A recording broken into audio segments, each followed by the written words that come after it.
So one morning I was running. It was in the fall. It was about 6 o'clock in the morning. It was the sun was just coming up.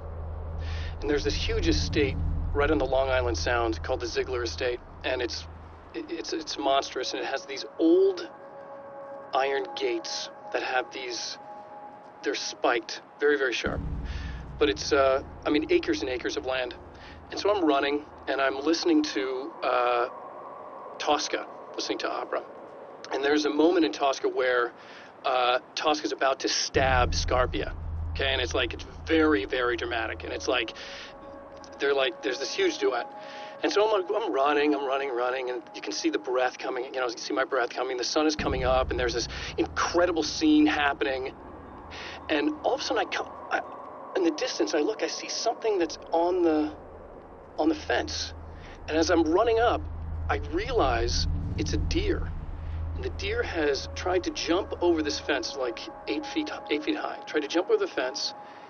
It landed on top of the fence. It caught it in its chest, and it slid all the way down. So it opened the deer from the chest to all the way down its stomach, and it was still alive.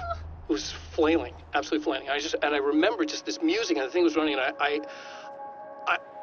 I couldn't believe what I was seeing. Absolutely couldn't believe what I was seeing, and I couldn't get at the deer. It was on the other side, so it's like the idea of okay, well, you should help the deer, try to put it out his misery. I couldn't get near it, and it was huge. It was gigantic. And so and there was gigantic horns. I mean, it was a visual I will never, ever forget. And I just remember as I was running, and just these flock of crows that were in the trees just flying. It was the most cinematic, frightening thing I've ever seen. I just stood there. I stood there until it died, and then started running home.